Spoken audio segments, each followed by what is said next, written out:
Today on Writers RX, I'm talking about description, our similes and metaphors, and in particular that most elegant of descriptors, personification. To show my points, I'll be using Naomi Novik's Temeraire series as examples because she does a fantastic job of using personification in particular. So let's go.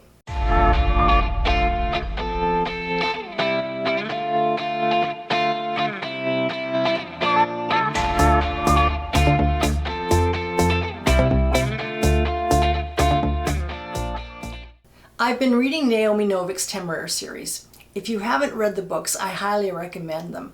The first book is set during the Napoleonic Wars, where dragons are used by both England and France to fight the war. Temeraire is a rare Chinese dragon who bonds to Captain William Lawrence, an English naval officer who becomes his aviator. There are actually 9 books in the Temeraire series, spanning from the first book, His Majesty's Dragon, to League of Dragons, which is the 9th. Much like the British colonizing the globe, the books take us from England and France to China, Turkey, Africa, Australia, South America, Japan, Russia, and so on. I think it was in Book 3, Black Powder War, where, although I was still caught by Naomi's plot, I began to notice how incredibly well she handles her description. She's a master at creating similes and metaphors that expertly capture the quality of something, and in particular, I really love how she uses personification. For those of you who aren't sure, here's some quick definitions, and then we'll get to some great examples of what she does in her series. So, a definition of similes and metaphors. These are comparisons of one thing to another that are dissimilar. Similes tend to compare using like or as to compare two things to each other. Metaphors will say something is a different thing, or they'll add an unusual action to a noun. Personification is also a type of comparison, but in my opinion, it's much more elegant. I also think it's underutilized, especially by newer writers. So here's a tip.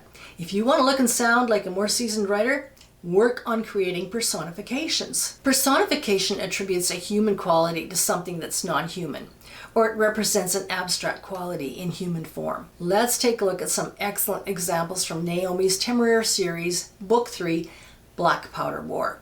Rivers snaking below them and the old sullen mountains rising on their left, stained green with moss and girt with reluctant clouds unable to break free from the peaks. Here, rivers are compared to snakes, a subtle kind of metaphor, and mountains are given the human quality of being sullen, a great example of personification. These are interesting pairings because they get the ideas across in a much more appealing way than by simply saying the mountains were dark and silent or the clouds sat upon the peaks. Actually, these two examples are also personification, but they're less engaging than calling the mountains sullen or saying the clouds were reluctant. Here's another great example of personification because it's so original. Again, from her novel Black Powder War, Naomi writes, "The wind was a busy housekeeper, sweeping up the camel's tracks almost as quickly as they had been made." Who'd have thought wind could be described as a busy housekeeper? And yet this works.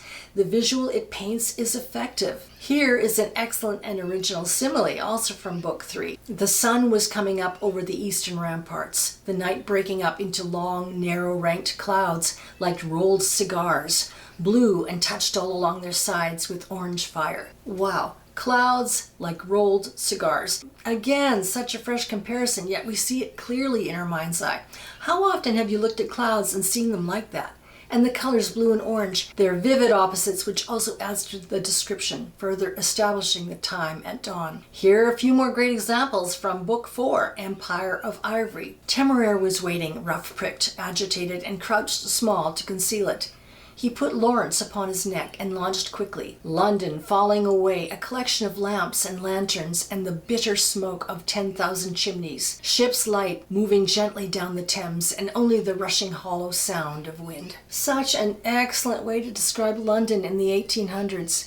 And notice how she describes smoke as bitter. Now from Book 5, Tongues of Serpents. Here, Naomi describes a wildfire in Australia. The fire came upon them with shocking speed, a low hissing beneath the continuing crash of the thunder, and dry wind, whispering with great malice and hunger. I think if fire had human qualities, I think it might whisper and hiss with malice and hunger. She has captured it perfectly. Another great metaphor from Tongues of Serpents. Lawrence roused.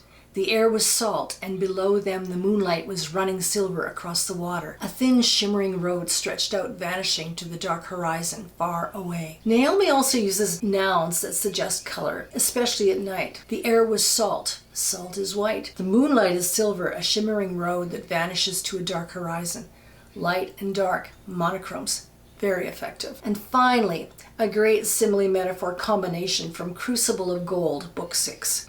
In this example, Coolingile is a huge dragon who is about to kill a number of sailors who have threatened his aviator. Coolingile was roaring, coming in over the water at full speed, roaring so it shook the trees, and his shadow poured over the bonfire like a flood. Shadows pouring over the bonfire like a flood. Such an unexpected pairing, as if something as unsubstantial as a shadow can pour like a liquid, and not just any liquid, but a flood. Flood also builds on the size of Coolingile. The dragon is huge. He's sweeping in, about to bring devastation. Also, the juxtaposition of words of opposite qualities works great here. Bonfires and floods, fire and water. These opposites are not only great descriptors, but they create tension because they are opposites. And notice how tightly Naomi writes. All of this imagery in one sentence. I also want to point out she uses the word roaring twice in one paragraph. Now, normally I would say this is a mistake. You shouldn't be repeating words in one paragraph. But here she uses it to effect.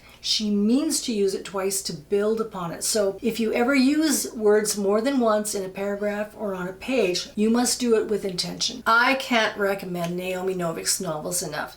She is an amazing author, and I find her work a treat to read. In closing, here are 2 things to think about. When you read for pleasure, take note of how an experienced author handles their description, particularly if and how they use personification. If you're aware of personification, you're more likely to use it in your own work. Secondly, after you finish your short story or novel's first draft, switch out your less interesting similes and metaphors for ones that are a bit more unusual or unexpected. Of course, they still have to fit whatever it is you're describing. Also, if you want your writing to really sing, use personification wherever you can.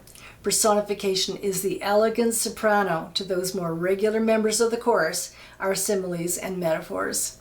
Make good use of personification and you will lift your prose to the next level. I'm Susan McGregor, and this is Writers RX, where I offer prescriptions for your fiction. If you liked this video, please give it a thumbs up. And if you haven't already subscribed, please do. Thanks again for watching.